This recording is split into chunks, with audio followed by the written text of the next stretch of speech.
धतूरे का बहुत अच्छा क्रम है महाराज। वो केवल शिवरात्रि के दिन करने का होता है।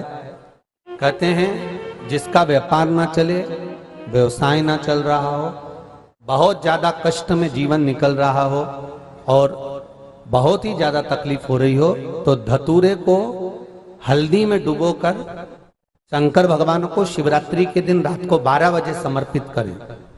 उस धतूरे को वापस उठा लाएं 5-10 मिनट के बाद, श्री शिवाय नमस्तुभ्यम बोलकर लाल कपड़े में उसको बांधकर व्यापार वाली जगह में कहीं पर भी उसको बांध दिया जाए। व्यापार पीछे नहीं हटता, व्यापार अग्रण्य भाव में बढ़ता चले जाता है। महाराज उस धतूरे को केवल परंतु शिवरात्रि के दिन रात को 12 बजे ही किया जाए,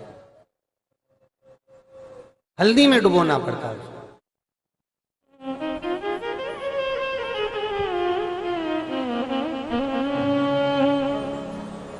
यही प्रमाण एक क्रम में और है महाराज जी। लिंग पुराण कहती है, मान लो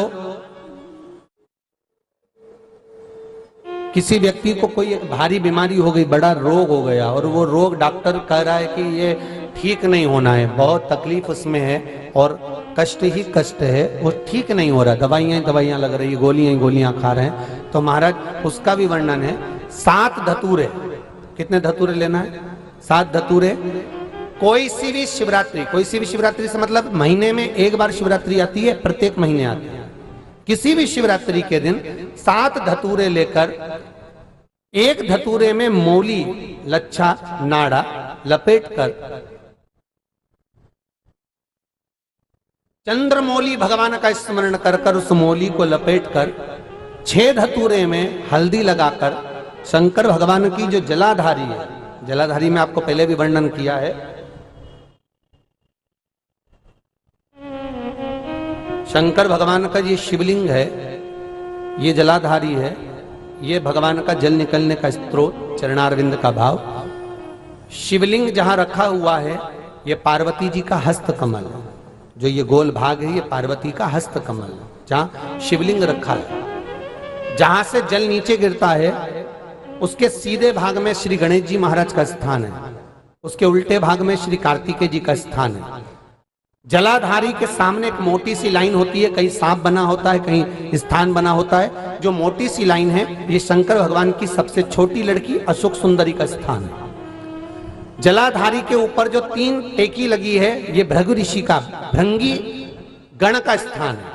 इसके ऊपर जो कलश है, कलश में जो पानी भरा जाता है वो पानी जो बूंद बूंद नीचे गिरता है ये शंकर भगवान की 5 लड़कियों का स्थान है। जया, विषहरा, सामरीबारी, दोतली और देव, ये 5 लड़कियों का स्थान है। शंकर भगवान का संपूर्ण परिवार शिवलिंग के सामने से, जहां से जल चालू होता है गिरने के लिए नीचे की ओर जब जल जाता है, उस स्थान पर भगवान शंकर के सारे गणों का स्थान है। फिर जब जल बहकर सामने की ओर जाता है, जितनी दूर तक जल जाता है उतनी दूर तक भगवान शंकर के उस जल भाग को ग्रहण करने के लिए 33 कोटि देवताओं का स्थान है। इसलिए उस जल को हम लांघते नहीं है, क्योंकि वहां 33 कोटि देवता विराजमान रहते हैं महाराज।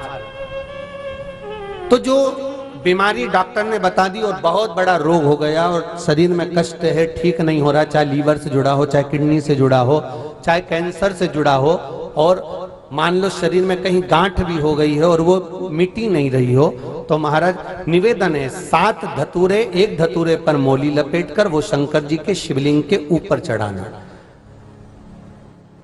6 धतूरे, उसमें से एक धतूरा भगवान श्री गणेश जी का स्थान, दूसरा धतूरा श्री कार्तिकेय जी का स्थान, तीसरा धतूरा अशोक सुंदरी का स्थान। महाराज शंकर भगवान की जगदम्बा जी के हस्त कमल के ऊपर एक धतूरा, 5, एक धतूरा जहां से जल नीचे की ओर बहकर जा रहा हो, पानी जिस जगह से नीचे गिर रहा हो बिल्कुल वहीं पर एक धतूरा चढ़ा देना है। उस धतूरे को चढ़ाने के बाद वो धतूरा वापस लेकर आना है। अवधूतेश्वर महादेव का नाम लेकर या चंपेश्वर महादेव का नाम लेकर उस धतूरे को, जो बीमार व्यक्ति है उसका स्पर्श कराकर बेलपत्री के पेड़ के नीचे पटकवा देना है महाराज। धीरे धीरे रोग में आराम मिलना प्रारंभ हो जाता है, औषधियां धीरे धीरे समाप्त हो जाती हैं और व्यक्ति स्वस्थ हो जाता है। ये केवल शिवरात्रि के दिन ही होता, 12 महीने शिवरात्रि आती है। आप किसी भी शिवरात्रि